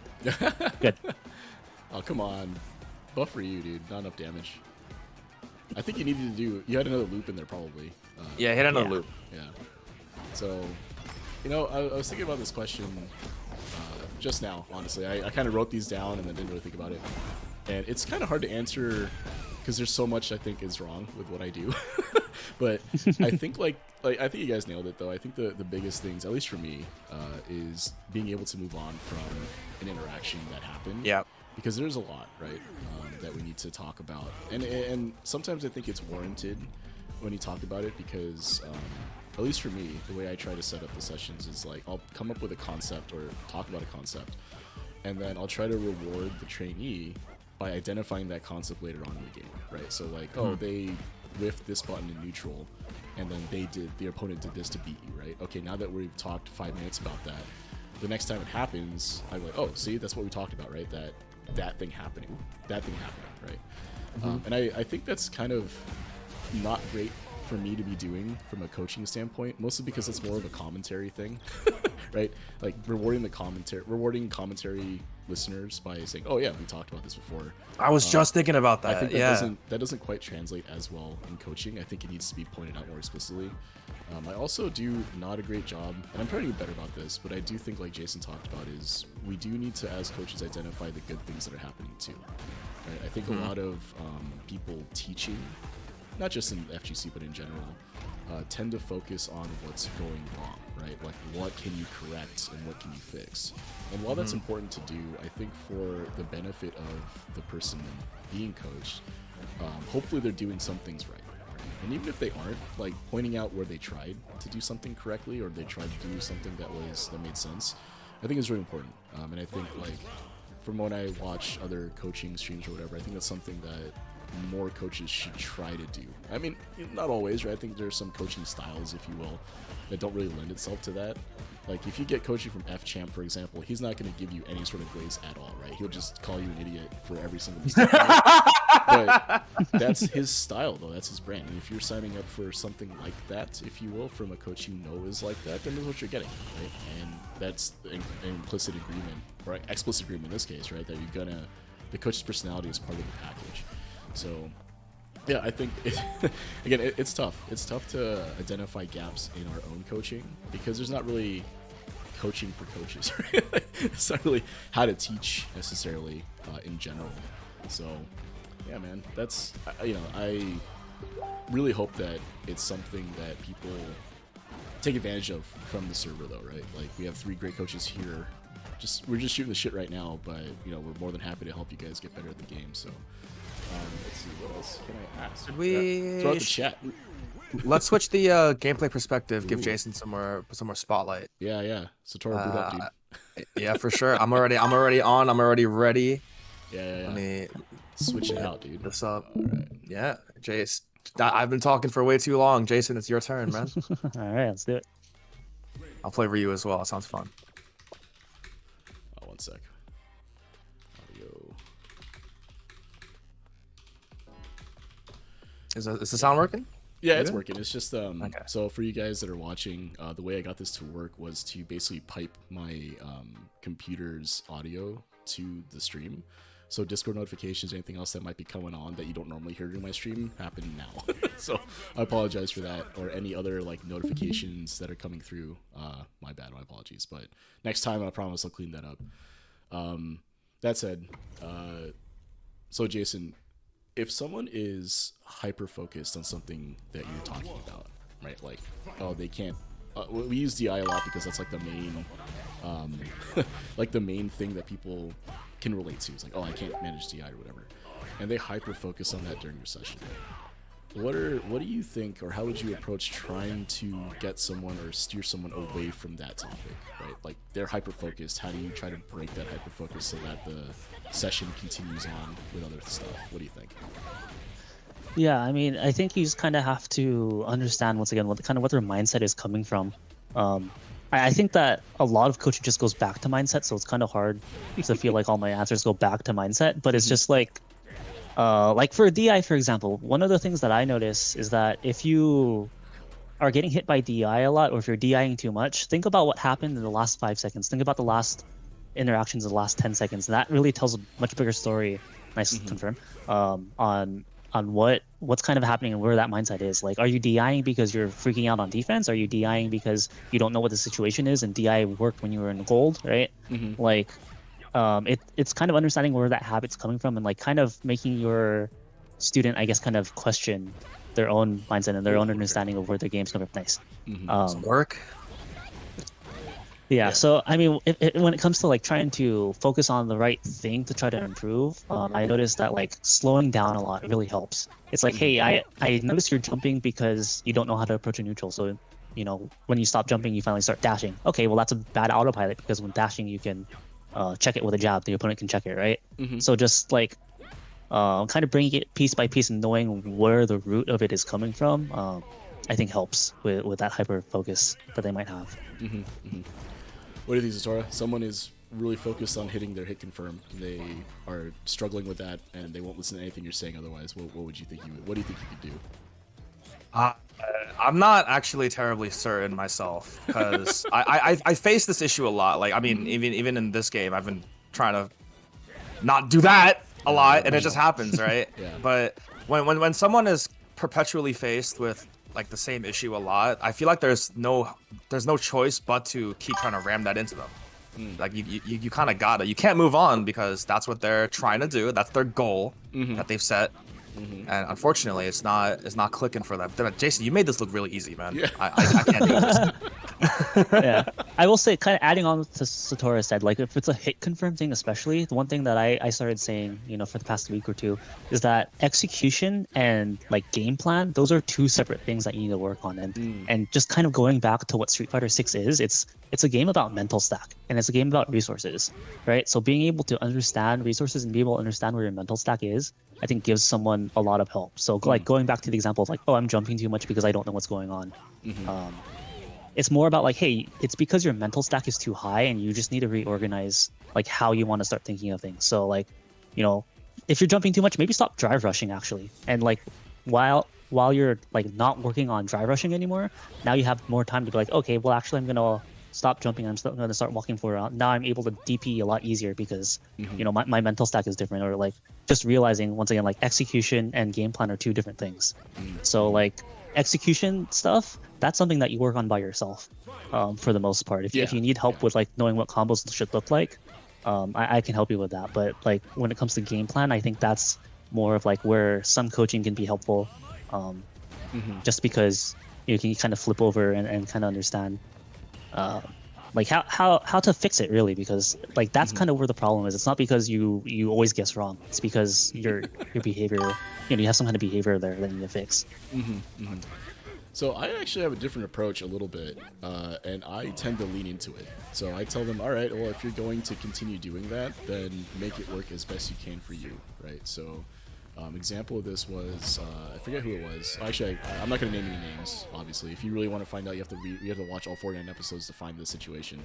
But there was a situation where an individual would autopilot a shimmy, right? So they would get a forward throw, and then they would autopilot their stand heavy punch or whatever it was, their heavy button, right? Assuming that they would catch the throw tech, right? And the reasoning was not necessarily wrong, but the reasoning was, well, either I'm going to catch the throw tech, or I'm going to hit them on block, right? And then I said, well, what can happen is they can jump, right? Or something else can happen that will prevent your stand heavy punch autopilot from working, right? So they did it a couple of times in game, and I said, okay, well, if you're going to, so of course I did the first thing where it's like, okay, well, ideally you don't autopilot that, right? That's a specific situation. It's better to do XYZ instead, right? And you know, that way you have more options, whatever. And then I decided that, well, if they're not going to do it, right? This is an individual who maybe doesn't have enough time to, you know, do that, or doesn't want to necessarily train like the hardcore reactions. Maybe that's not their goal or whatever. I told them, okay, well, if you're going to autopilot something, then autopilot something that gives you more options, right? So in this case, I said, instead of using your heavy button, use a medium button, right? Now you can cover more options. You still get your autopilot. You still get to do the thing that you've already kind of ingrained yourself into doing, but you give yourself a little bit more option. Right? Now, again, ideally you do this, but I know you're not going to, so let's just do this instead, right? And I think it's interesting because, like, is that approach better or not? I don't know, right? I don't know if that's better or not. But what I try to do is lean into what they want out of this, right? Like, how do they want to play the game, right? If they want to play a super high volatile playstyle based on reaction checks and knowledge checks, then do that. But make sure that you cover, you know, do it as best as you can then, right? So mix up your options as best you can, do other stuff as best you can. You can play the game effectively like that, but there may be a situation where that stops working, and then maybe we can talk about your options. But if that's not what you want to, if that's not, bro. Speaking of reaction checks, dude. I got those. But yeah, I mean, that's what I mean though, is that, like, I take it as they're hyper focused on something. Let me lean into that and try to get them to use it as much as they can. And at some point, it may stop working, or maybe it won't, right? Maybe for their level and their goals, it'll work forever, right? And maybe that's okay. So, like, again, you're not trying to be necessarily winning tournaments right away, right? You're just trying to get a little better at the game for most of these folks. So anyway, that's how I deal with it, which it's interesting that we have such a different approach to it overall. Like, I think you guys are like, oh, well, we need to fix what's going on here and change that, and that's probably correct longer term. But I'm just like, all right, well, let's do what you're doing then. let's make that work for you as best we can. There's no reason to take that away from you, right? So, yeah. So Hatsub's saying basically, like, to your point, Jason, I think there is some level of execution. He thinks there is some level of execution required to make that game plan work, right? So, like, his example here is, like, you know, cash out combos and killing, right? You have to have the game plan and the execution to actually make that work, I think. So I think it's an interesting thing, but I do agree with you more, though, that execution is something you should be able to work on in the lab separately. It's not something you necessarily need to coach most of the time, unless you're playing Guile. You learn the boom loops. Oh, let's see, what else do I got here? Oh no. Ooh. What? What's happening? All right, so Jason, your current coaching style, if you had to describe it, like, sell me your coaching. How would you do that? Elevator pitch me. What do you think? Jeez, that's the worst question. Okay, so, like, not the worst question, but I have a terrible answer. I have to think, like, I'm just giving you guys a hard time. It doesn't have to be like a crazy good answer, but I think that the one of the things that I wanted to do with this particular episode was, because us three have kind of become that part of FightRise's community. I think people want to learn more about us in particular. So yeah.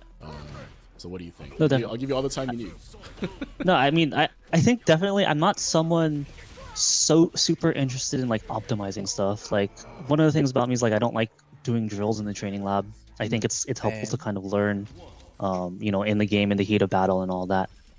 Like, ideally, what I try to focus on is getting the student to really think about the game in a way where they can take the lessons that they're learning outside of, like, just my single session.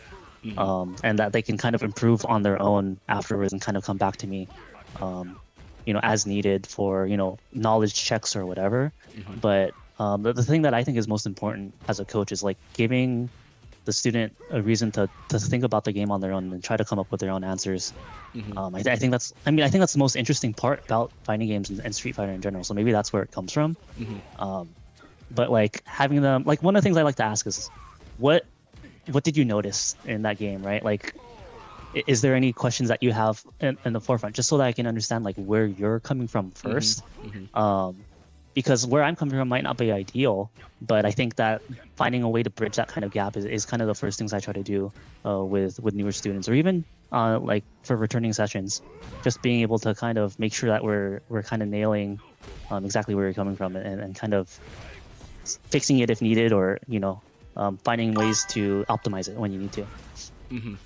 That's the greatest. Yeah, that was great. That was Full guard. What an anti-air. What? He said, "Oh, jump at me again, dude. It's Air Force, buddy." Yeah, if I had to answer my own question, I think my coaching style ends up being, I try to meet you where you are. Right? I'm not going to I don't really want to make sweeping changes to your playstyle or anything like that. I really try to identify one or two things that I think are actionable enough, where if you make those corrections, you'll be doing better.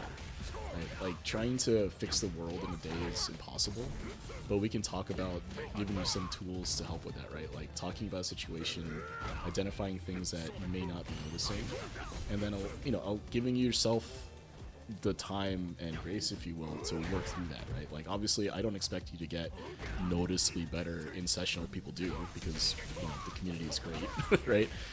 Oh, what is this combo? Oh, No! Combo! Spacing dependent! What a punish, whiff though. punish! What a whiff. Or just do that. This guy. Yeah. Yeah. Just So, react better. Just be better. Just be better, yeah. But that's what I would say is my style. It ends up being, I want to meet you where you're at. I just want you to get a little bit better and go from there. Satora, We got give me the pitch. Yeah, what's the concept? That's the next question. Oh, the question is, what is your coaching style? Give us your elevator pitch Ooh. for your show. Yeah, so a lot of my thing is playing on like feel. I looked at that, for example, the game I just played. I looked at that Guile, and you could probably argue a lot of the decisions I made are like really weird on paper, but they worked against this guy, and I don't know how to play Ryu that well, so I kind of have to go off my own feeling, and that's how I approach coaching a lot of people, because I'm sure I don't know the characters they're playing that well, unless they're playing my character, in which case our session is very different, right? Because I'm teaching my character to these guys.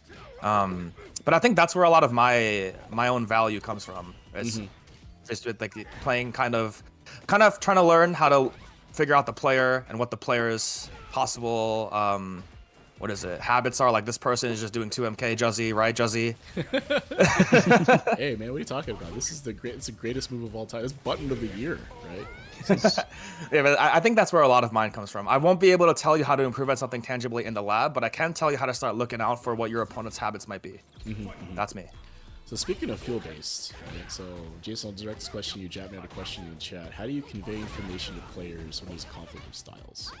So his example is like, oh, I'm a field-based player versus someone that's analytical. Like, if there's a difference in I'm assuming the student's play style versus yours, how do you convey information? Or how would Sure, you do this that? is right. Yeah, I think the first thing that I thought of is it's kind of like love languages, right? You have your way of wanting to play the game, but it's a two-player game, Yeah, that's right? fantastic, yeah. Unless you're playing Mai with an OD fan or Guile with his booms or whatever. What is this combo? Wow, That's that kills. optimal. Okay, That's optimal. Yeah. The double axe Wow. kick. So, okay.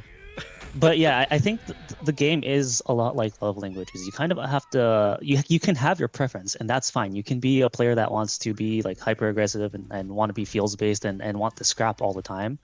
But that's not always going to work. And it's just, are you going to be okay with that kind of thing holding you back, right? Like, do you want to learn footsies? Some people really love footsies, but don't really want to play the game other than Street Fighter footsies, and they lose because of all these neutral skips and all these fireballs that all these characters have, right? So it's kind of, it's okay to have, some kind of limitation as long as you're okay with that limitation in the first place, if that makes sense. But otherwise, like, you do have to kind of juggle it around and kind of learn what it is that your opponent wants to do once again, and like, what kind of player are they? Like, when they're in this spacing, what do they try to do? Do they try to get out of it completely, or are they comfortable, right? And that's kind of the interesting part of Street Fighter, again, is just being able to analyze that and kind of understand the resources at play, or what the situation is, and how both players want to respond to it. And just kind of, I don't know. I think you have to convey that kind of message overall to be able to get better and really understand the game. Yeah, I kind of agree with that. I think, like, players are going to play the way they play, right? And I try to tout myself as a field-based player, and a lot of times it ends up being that way, because a lot of times, really in my head, I'm like, oh, is this going to work? Let's try it and find out. But I think a lot of times I betray that fact when I say, oh yeah, that's a 5-frame punish and all that, right? So I guess I'm a little more analytical, I think. But I do think that, like, when your trainee has a very different mentality from yours, you have to find a way to meet them in the middle, right? Like you're saying, you have to find the love language that works for them, right? Like, you gotta make that compromise. But what I always hesitate with, though, when I do that, is I don't want to force them into playing a different way. Like, I think that's the ooh. Good play. I messed up. Cooked. No, Satora intentionally took that so we can see more in the costume, dude. This costume is so pretty. He said, "Oh, Yeah. let's keep her on stream, dude." No, We need an I eye wanted tracker to on play Satora. mine for this, but it would be a very different stream if I was the one playing mine. Yeah, you don't want to see his Nexus mod that's been turned on, dude. Yeah. Forgot to turn it off before stream, dude. But yeah, I don't want to change how someone approaches the game. I think that's probably the main thing. I think we both agree there, like, or all of us agree with that. It's like you have a playstyle, keep leaning into it, Yeah. keep it, but like trying to convey information in a way that makes sense to them, I think is like one of the hardest things as like a coach, right? Like getting the concept that you want across in a manner that is easily understood. Honestly, I think that's like one of the hallmarks of like good coaching, right? Like you can take anybody from any background, coach can convey some concept in a manner that they understand, and like that's what I think we strive to, and I think that's like how I would deal with that situation. But so Satora, while he's just waking up with DP here, how would you deal with that? Someone is like totally wants to know every frame of every move, needs to know optimal punishes. How would you coach them if they're opposite of your playstyle? That's a good point. I mean, at some point you have to lean into that, even if you don't really know the thing. Maybe I'll take time to look it up and be like, you know what? Yeah, you're right. Yeah, because there are definitely going to be times where whoever you're coaching, if you're like a field style and they're like a technical player, oh my days, you did that. There are going to be times where you end up learning something from them, right? And that's okay. There's no real shame in that. I don't know why I did this combo. This combo sucks. I'm gonna wake up DP. Yeah, it works. Hey, now I'm gonna throw. Oh no. Okay, it didn't work this time. I'm gonna lose now. I did too much. Like yeah, like oh wait. Oh no, I got Sleepy Taylor, you're the GOAT. That's on me. But yeah, there's gonna be times where the person I'm coaching teaches me something about, you know, whatever it is, and I'll have to lean on that for the rest of the session, especially if it happens early. And I would prefer it happens early, because then it's a dead giveaway right away on what kind of thing they're trying to learn from it. And even if I have relatively little interest, and I advertised it in my own portfolio that I have very little interest in opening up the training room, there are going to be times where in the game you can see an interaction and how it took place. You see there's a counter hit, or you see that there should have been a counter hit but there isn't based on your subjective experience, and you have to transform that right away into that numbers game or something. I think the three of us are very well equipped to do that, and you have to make that personal sacrifice. Like maybe you're not terribly experienced at explaining things that way, but you got to give it a shot. And even if it ends up affecting the first couple times that it happens with the first couple mentees who come in expecting, you know, something like that, eventually it's going to come to a point where you're able to flip that switch, and it might not be your comfort zone, but that's what develops you as a coach too. And that's where it kind of all loops back around. You mentioned this earlier, there are no coaches for how to coach. But in some way your mentee is that. Okay. As long as your goal is to chase like a good session where whoever came to you is gonna get something out of it, that's where a lot of that comes from. I feel like that doesn't punish. This game sucks. This character's broken. I don't know. Manon did not need the things that she got. I'm not gonna lie to you. I think taking those things away was cruel and unusual, but it is what it is. So one thing I'll ask here, and maybe I don't know if naming names is necessary. You want to glaze who you want to glaze, it's all good. But one of the things that came up was players that you've coached that have kind of grown beyond your expectations, right? So someone you've coached maybe, and now they're doing really well. The question is about why don't you start? Players. Why don't I start? He's playing right now, dude. What are you talking about? Yeah, that's what I wanted to hear. My ego is satiated. Yeah. Well, let me put it this way. I think, like, as a coach, one of the, you know, just so that we don't have to name too many names other than Satora, I guess. As a coach, I think one of the more rewarding things is someone you've coached or taught surpassing you and getting better than you and finding success in what they're doing, right? Like, it's really difficult. This game is really hard by you know, in and of itself. So I think that is something super rewarding to see someone that, like, oh, you know, what's that joke? It was like, oh, that's Juzzy's boy, right? Like I can point at him and be like, oh yeah, that's my guy right there. But you know, let me change it up. All right, Jason, if you have anyone you wanted to give a shout out right now, and so far in your training sessions, I know you've done a bunch. Like I know you don't stream it, but I know you've done a bunch. If there's anyone you wanted to shout out, or any group you want to shout out, this is your opportunity to do so. Put it that way. Sure. I don't. This may be a self flex, but I sent "Do You Want to Taste" a 20-page replay review against his set against Hamjam, and directly after, I know he got some coaching after too, but he's gotten a lot better ever since. Just trying to really understand the buttons, and like his Akuma is really good now. So that's one of them. Definitely. Just that's kind of where a lot of my like preliminary coaching came from, is like that kind of replay review, and like just being able to kind of put in that, like there's times where you can see 20 pages worth of review, and there are pictures and stuff too, but like knowing that kind of translated into some kind of noticeable improvement was great to see. So it's nice seeing people take the advice to heart and really be able to take care of their demons in ranked or in bracket or whatever. Yeah, definitely. But that one was one of the ones I was more proud of, because he played Akuma too, and being able to give him that many notes. Hopefully it helped. I don't know. I didn't get too much feedback on it because I didn't really follow up. But yeah, he's been playing really great so far, so it's great to see. Yeah, man, you might still be reading it, probably. Maybe. Yeah. All right, Stora, what about you, man? Let's see, where are you? Did you? For me, it's we've heard this person many times across FightRise with their. You got the reversal? No. Did it? I'm gonna do this. Oh, they got those. Saving it. Oh, you suck. Crazy. There's Spark, my first mentee.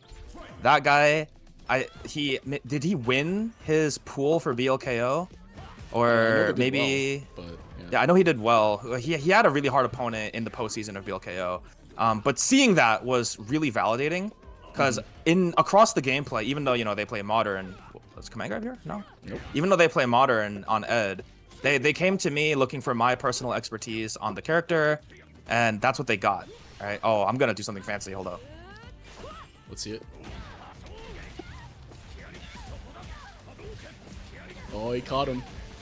Oh. Right, cool. But the whole idea of like my pride in coaching, I'm so glad that Brian Goblin or Spark was my first, because it was rough. But because I knew the character they wanted to learn, and that's what they came to me for, it was a lot more natural, and I'm gonna carry that with me forever. Right? It's so nice. I'm so proud of them for how good they've been doing. What the hell are you doing, brother? I'm not proud of C-Money. What is he doing? What a dash. So, something I'll ask here, as we kind of wind down a little bit. If someone wanted to come to you for coaching, what would you want them to tell you? Like, I try to tell people, tell me a little bit about whatever you're going through, so I can direct the session. If you could tell someone, oh, you want coaching from me, great. You need to tell me XYZ thing, or please inform me of XYZ thing. So Jason, what would those things be for you? What do you think? Like if a person came in wanting coaching, what would I want from them? I think what you want one of the them to big tell things. You, yeah. Sorry, go ahead. I think one of the big things I'd want from them is probably just like, what are their goals? What is it that they're trying to get out of the session, and how do they think I can really help? Because just knowing what I can focus on and what kind of muscle I need to flex to help them, I think helps the most. And just knowing, like, especially once again, like what the problems are, what they think that they can fix, just so that way we can validate where that's coming from, or have a focus on the session. And honestly, just questions throughout the coaching set. Like I try to make sure I spend time to kind of stop and be like, hey, does this make sense? Or are there any things that you noticed that I didn't even bring up, or things that we need to work on there? So just someone who wants to learn, and someone who's able to kind of come up with those ideas on their own, and kind of bring it to me too, because it's a two-way street, right? And they're the ones that have to do the most of the work. So like I'm there to just help kind of facilitate and guide the best that I can. But the more that they're able to be reflective of their own problems and what they need help with, that helps the most. What about you, Satora, as you're playing? Oh. Nice. What Not about enough you, level 1 Satora? dungeons, What do but you, nice. I know I'm seeing a complete lack of level 1 dungeon here, but What? Okay, all right. Alright, he's just better. That, dude. that's fine. Built different. That's fine. So What's up? What would you want? He's out here just like, what would you want your trainees or potential trainees to bring to you? Like you said, oh, you want training. What would you want them to tell you, if anything? I mean, like they're in terms of background. Well, like someone comes to you and says, oh, I want to get coaching from you, and your response is, okay, well, I need some information from you. Say you want information from them. Okay. What information would that be? What would you need to know from them, if anything? So at this point, I would be really let me see. I'd be really comfortable with somebody because I've been here before, very recently even, and even still now. Someone who is looking to learn a game plan or some sort of style that stays relatively solid in preparation for something like a bracket or like a really important game that they really want to win. Like for example, somebody's playing against a friend, right? And they get bodied by their friend for forever, and they want to be like, I don't want to get beat by this guy anymore. I want him to buy me lunch the next time we go out. Right? How can I beat this guy? Even something like that. Whatever, as long as they're preparing for a fight of some sort. That I think would be really beneficial for my style personally, because in that case, again, remember, I don't have to learn the nitty gritty of things. I can do my research on the opponent that they're preparing for, and then figure out tendencies, maybe watch some of their prior games and be like, okay, well, this is what you were doing, this is what you could be doing. And it might not work against anyone else. That's a judgment call you'll have to learn to make if you play against someone else. But against this guy, it might work, and it's going to put the burden on them to change to you, and then you're going to play a normal game where neither of you are necessarily prepped, but at least you got there. Something like that. That'd be for me. And the other one, of course, is tournament results or tournament stability, right? Even though like online weeklies, you know people play different online and offline, right? Yeah. But even though like TNS or Motivation Academy or Can Opener, even though those brackets are online, it's still a tournament, and players are not necessarily, but they are more predisposed and likely to play risk-free or like low risk in a lot of cases. That's where me as my gameplay style, even that's where it comes out. So that's something I think I would be really, really interested in terms of both like my ability to help and the person coming to me. That's where I'd be really interested and multifaceted in. Gotcha. I would say.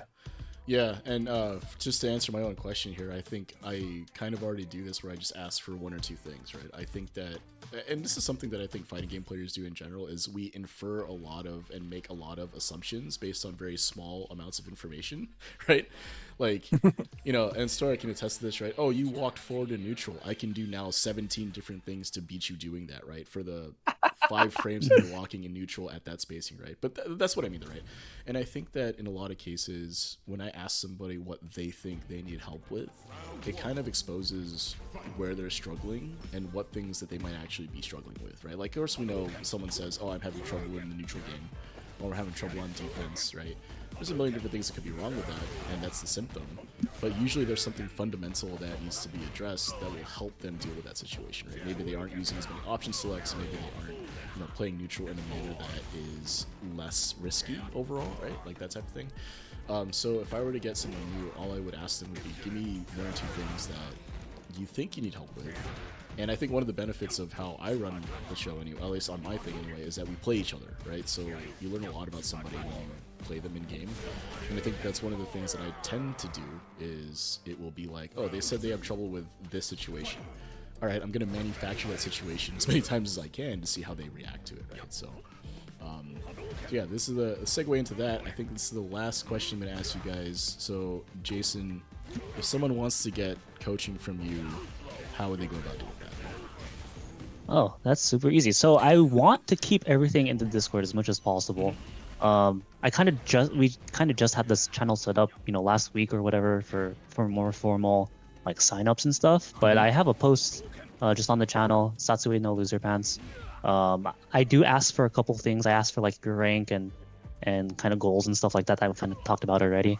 But yeah, I mean the big thing that I'm trying to do with my coaching, or at least trying out see how it works, is I'm trying to keep it open just in terms of who can sign up, but also who can join in and kind of like be in chat while we're kind of talking. I think that once again, FightRise is such a good community. There's so many smart players, and so many people that can give such good advice. that might not necessarily want to do coaching right away or kind of commit to something other than something impromptu. But you know, I've had a couple sessions already where, you know, it was just in the voice chat and set the status so people know what was going on there, and people were able to just listen in and kind of talk if they had anything to say. And I find that, you know, that kind of group replay review or that group kind of watch along is a great way to kind of, once again, show people that like there's a community and there's more than one way to kind of go about it, that people might have you know, ideas on how to fix it. But, you know, as long as we're keeping the focus on you know, ways to improve, I think that's kind of my point there. But Yeah, for Yeah. sure. Gotcha. So Tora, about you, man? If someone wants to find coaching from you, how would they go about it, man? Much like Jason, I have my own channel now. It's called Ring the Bell. I've already done coaching on this before. I have it in the FightRise Discord. You know, plug. Thank you, Juzzy, for the plug. We all need more FightRisers in life. But yeah, I think that's where it is. I also, maybe not commonly, but I do impromptu streams sometimes. Where, oh wow, you tried a bit of reversal. Too bad I'm very scared of you right now because I had bomb on you. Or you had bomb on me, but oh no, Bison! Ah, Bison! Ah, Bison! DP! All right, I'm gonna get him. level 2, nice. Oh, there we go. All right. Oh, not this time. Jump at me. Jump at. No! Ooh, you got smoke. Oh, he did. He had you. What happened? One. Mm-hmm. All right, now you gotta do this, and then oh shit, what'd I do? Just wait. You're winning. Oh, he's gonna get his meter back. All right, cool. Okay, there you go. All right. see right there, he was about to leave burnout, so he was ready to make his move, right? Coaching.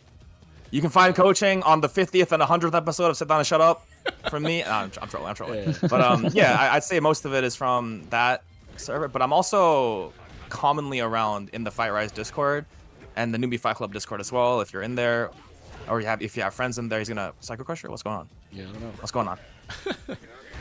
Yeah. So plug myself a little bit here. Same thing as these guys are on the Discord here. I have the keybot and everything. So look for our channels under, I think it's called Level Up now, is the section in Discord.